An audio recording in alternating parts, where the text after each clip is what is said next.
नमस्कार, मैं ओपी सिंह आपका सर में आपका स्वागत करता हूं। कांग्रेस नेता माननीय मुजफ्फर हुसैन ने बाला साहब ठाकरे कलादान का दौरा किया। उन्होंने देखा और इसको आनंद उठाया। उसके बारे में क्या अनुभव रहा सर आपसे 2 मिनट। हिंदू हृदय सम्राट बाला साहब ठाकरे कलादान में आज हमने विजिट करी और बहुत ही अच्छा यहाँ पर बाला साहब ठाकरे साहब के विचार, उनके जीवन के ऊपर की पूरी आत्मकथा उन्होंने बनाए हुए व्यंग चित्र और उनका किस तरह से हर फील्ड में और हर फील्ड के लोगों के साथ एक अपनापन था, ताल्लुकात थे, ये उनके विचारों को दर्शाता है। महाराष्ट्र की राजनीति में एक शेर की आवाज़ रखने वाले साहब थे और आज उनके वजह से ही बीजेपी जो है सत्ता में है। ये नाकार के नहीं चल सकता। बाला साहब ठाकरे अगर नहीं होते और बीजेपी ने उनके साथ अलायंस नहीं किया होता तो आज महाराष्ट्र में बीजेपी नजर नहीं आती थी। ये शहर में ये कलादान बना है, इससे बाहर से जो लोग यहाँ इस शहर में आके रह रहे हैं, अन्य राज्यों के, अन्य भाषा के, उनको ये पता लगेगा कि मराठी आदमी की आवाज़ महाराष्ट्र ये कितना महान है कि इसने अपने गोद में सभी समाज, भाषा, प्रांत के लोगों को अपना सा बना के लिया है। अगर आज एक मराठी आदमी गुजरात में जाके इलेक्शन लड़ने का सोचे तो गुजरात के लोग चुन के नहीं देते। एक राजस्थान में जाके कोई मराठी आदमी इलेक्शन लड़ने का सोचे तो राजस्थान के लोग चुन के नहीं देते। उत्तर प्रदेश में कोई महाराष्ट्र का आदमी जाकर के इलेक्शन लड़े, कई उत्तर भारतीय नेता ही गए हैं जी जी जी उत्तर प्रदेश में जी, और मुखी भी खाई है। तभी वहां के लोगों ने उनके ही समाज के उत्तर प्रदेश के लोगों को भी चुन के नहीं दिया। मगर ये महाराष्ट्र है, महान राष्ट्र है, जहाँ पे हर जाति, धर्म, भाषा, प्रांत के लोगों को मराठी आदमी अपना बनाता है, अपना समझता है, सियासत में भी जगह देता है, उनको सियासत में भी जगह देता है। ये बाल ठाकरे साहब के पास की एक बहुत बड़ी सीख है कि उन्होंने जो शिवसेना चलाई, मैंने अपना जाति में बता रहा हूँ, मैंने कभी बाला साहब ठाकरे को ओबीसी, एससी, एसटी, आदिवासी, पिछड़ी जाति, भाषावाद या प्रांतवाद या धर्मवाद के नाम पे उन्होंने अपनी संगठन कभी नहीं बनाई। बाला साहब ठाकरे ने जो शिवसेना खड़ी करी उसे मराठी आदमी की आवाज। अब मराठी आदमी कौन होता है? जो महाराष्ट्र में रहता है वो मराठी जी।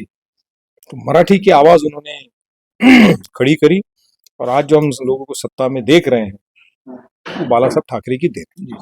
सर, ये आप कलादान में अलग अलग चीजें बनी है, बच्चों के लिए खेलना, बड़ों के लिए, बुजुर्गों के लिए गैलरी और जो साइंस सेंटर है, ये सब देख के आप क्या संदेश देना चाहेंगे?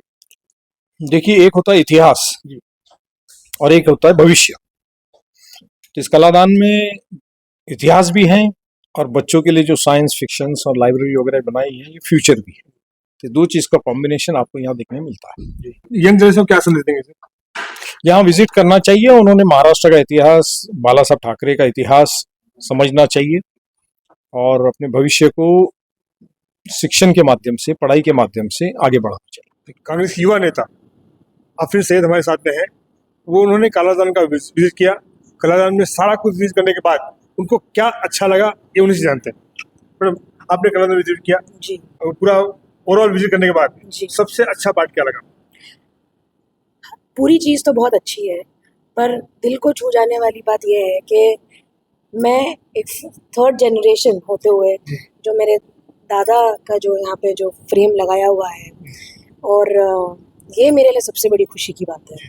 इसमें आपने कलादान देखने के बाद में युवाओं के लिए, बच्चों के लिए क्या क्या चीजें हैं, क्या क्या पा सकते हैं, बताइए। बच्चों के लिए तो जो एजुकेशनल जो प्ले एरिया जो उन लोग ने बनाया है तो वो काफ़ी अच्छा है and it is very hi-tech और एलईडी स्क्रीन्स, और जैसे हमारे जो आज की तारीख में जो बच्चे जो इंटरनेशनल स्कूल्स वगैरह में जो जाते हैं तो नोटबुक, पेंसिल, टेक्स्ट बुक्स के अलावा जो हमारे आईपैड्स और वगैरह के हिसाब से जो है तो वो बच्चों के लिए बहुत अच्छा है।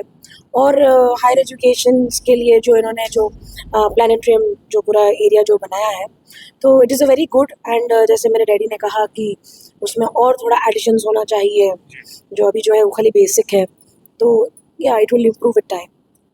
तो आपने देखा माननीय आफरीन जी भी विजिट करने के बाद काफ़ी खुश हैं। उनके सबसे दिल को छूने वाला चीज़ रहा उनके दादाजी का फोटो जो बाला साहब ठाकरे के साथ में था। इनको उन्होंने इनके दिल को छुआ है, ये हिस्सा इनके लिए अनमोल रहा। सर कलादान आपने देखा, इसको आपको कैसा लगा? बहुत बढ़िया, इतनी सुंदर वस्तु मीराबाई का अभिमान रहेगी। बहुत ही अच्छा है, एकदम बहुत ही अच्छा है। यानी प्रताप सरनाईक ने जो कार्य किया है वो सचमुच ही सराहनीय है। काफी शानदार रहा मुजफ्फरपुर का विजिट। वे खुश भी हुए, पारिवारिक आनंद उन्होंने लिया और उनकी बेटियां आगामी नेता आफरीन सैयद, जो उनके दिल की बात उन्होंने कही कि उनके दादाजी का तस्वीर जो लगा हुआ है बाला साहब ठाकरे के साथ में, उनके दिल को छू लिया और उन्हें संदेश दिया है कि युवा इसको आके देखें और आगे इसका उपयोग करें। धन्यवाद।